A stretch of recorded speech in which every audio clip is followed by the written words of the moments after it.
السلام عليكم ورحمة الله وبركاته. كل حبايبي ازيكم عاملين ايه؟ يا رب كلكم تكونوا بخير. كل سنة وانتم طيبين يا حبايبي، يا رب يعود علينا وعليكم بالأيام بكل خير وسعادة يا رب. النهاردة بقى يا حبايبي هنعمل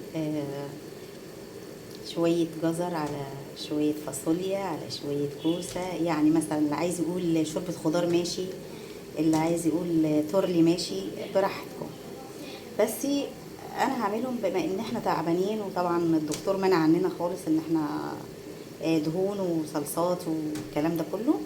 فانا حبيت اعمل حاجه خفيفه للناس اللي تعبانه وما ينفعش انها تاكل دهون ولا سمنه ولا الكلام ده كله. حاجه خفيفه ومش هتتعب، لا بالعكس هتشبع وهتبقى مريحه للمعده. تمام يا حبايبي. ده طبعا ايه، ربع كيلو جزر، ربع كيلو كوسه، ربع كيلو فاصوليا خضراء. انا ما حطيتش البسله لاني انا طبختها، لان في ناس مش هتاكل الاكل ده، الناس اللي تعبانه بس اللي هتاكله. فده ربع على ربع على ربع، يعني كله كده كيلو الا ربع. تمام يا حبايبي. كوبايه واحده بس اهو، بصوا اهي، طبق صغير خالص اهو، ده كوبايه واحده بس طماطم. هنا بقى يا حبايب قلبي توم، فلفل اسمر، ملح، كمون.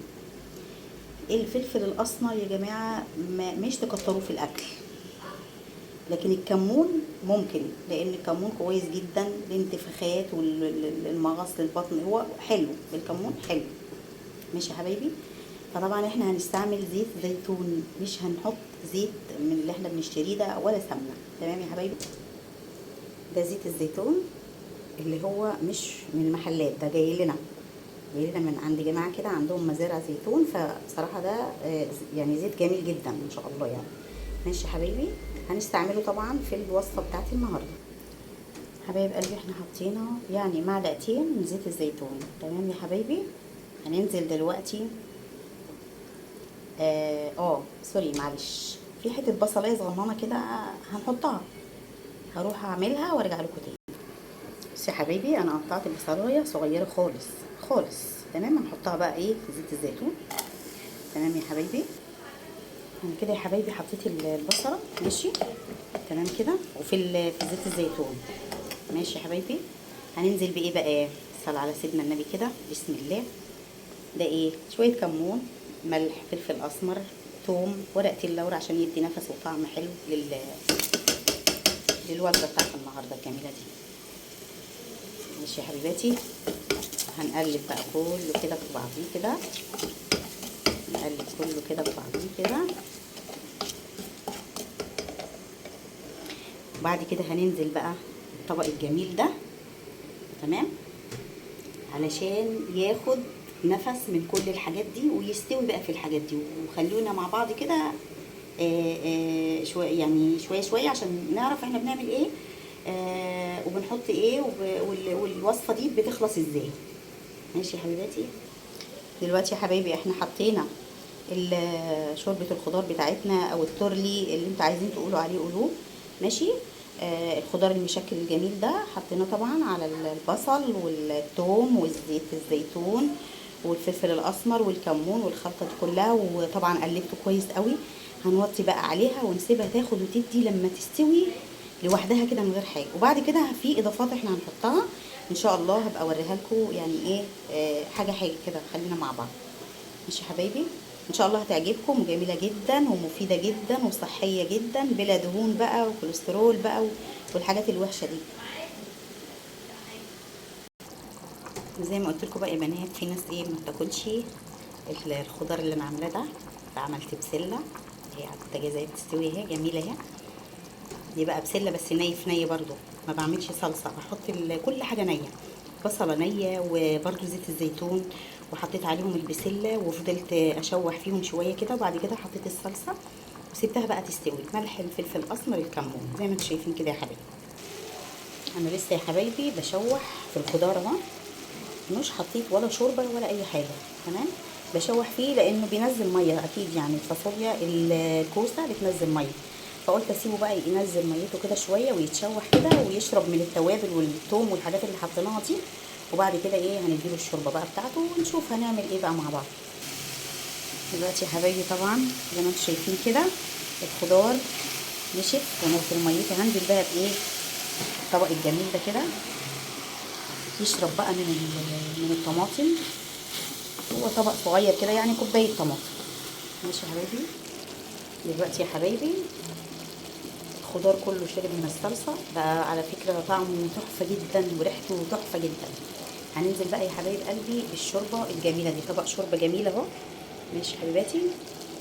ننزل بقى كده بسم الله بسم الله بسم الله. شوفوا يا حبيباتي بسم الله ما شاء الله. شوربه خضار بس هي واخده اللون اللي هو الاحمر ده عشان مش يقولوا عليه ان هو اكل مستشفيات يعني. بسم الله ما شاء الله يعني بيتنمروا قوي على الحاجات دي. بس تحفه اقسم بالله، ونفسها جميل جدا وطعمها حلو جدا جدا. هنسيبها بقى لما تكمل السوا بتاعها في الشوربه ونرجع لكم تاني يا حبايبي. دلوقتي يا حبايب قلبي الشوربه خلصت اهي بتاعت الخضار، وهنغرف بقى دلوقتي. طعمها تحفه واستوت كلها وبسم الله ما شاء الله. ودي البسله يا حبايبي اهي استوت برضو يا حبايبي. دي البسله اهو. هنغرف بقى ونرجع لكم تاني. طبعا عملنا رز بالشعريه جميل مع الاكل الحلو ده. ايه رايكم يا حبايبي بقى في البسله؟ شفتوا شكلها عامل ازاي؟ تحفه تحفه تحفه والله، بالزيت الزيتون ومعموله نيف ني نيف ني، ما فيش بصله اتحمرت ولا اي حاجه. بس يا حبايبي جميله، يا رب تعجبكم بقى. ده طبق شوربه حلو كده عشان الناس اللي ايه بتاكل لحمه مسلوقه ما بياكلوهاش ولا متحمره ولا في الصلصه اهو يا حبايبي. كده يا حبايب قلبي خلصنا الغدا بتاع النهارده. الشوربه والرز بشعريه الجميل دون، فلفل كده وحلو كده وبسمنه بلدي وحلو. ودي بقى البسله.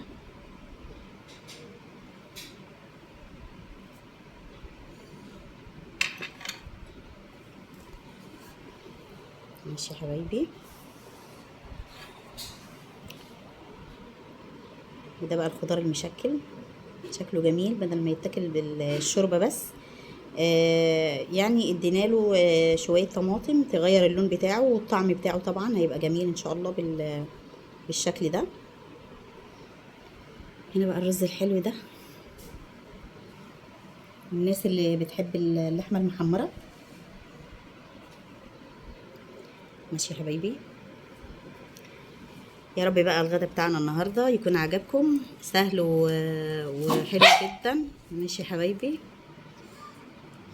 كده يا حبايبي نكون خلصنا الغدا بتاع النهارده، واشوفكم على خير بكل خير وصحه وسلامه وسعاده.